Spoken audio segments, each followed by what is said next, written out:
4. Kaya ang bawat nakikinig at nagsasagawa ng mga salitang ito ay nagsusulat ng taong matalino na nagtayo ng kanyang bahay sa ibabaw ng bato. Yung mga salitang ito, sa isang tunay na nakatanggap na, natayo na niya ng matibay. Kapag siya ay nakapagpatan sa malalim na Diyos Panginoon. Kaya ang kanyang tinatayo ay matatag na.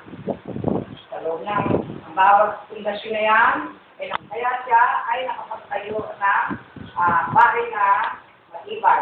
Sapagkat siya rin ay matibay. Ang kanyang patibayan sa Panginoon, yung tinayo niya yun, ay nanggamit dito sa kanyang tibay sa Panginoon. Sabi ko, bagamat ito ay hindi ko alam kung tama ang sinasabi, pero hindi kong bahala.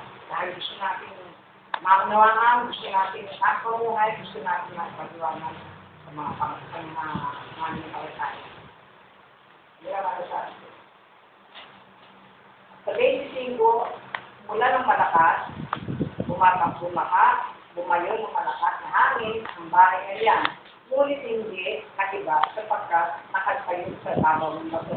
Ito pa rin, sinasabi pa rin para sa atin. Sa ating isang Kristiyano, maaaring nakatayo pa rin, matatag pa rin dahil nakatayo ng tayo, dahil mahalin tayo. Pero kung ang tatayo nito, isang mahina pa, maaaring pagiba.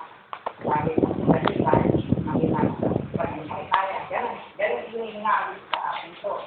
Kaya nung umulan malakas, tumayo, malas na.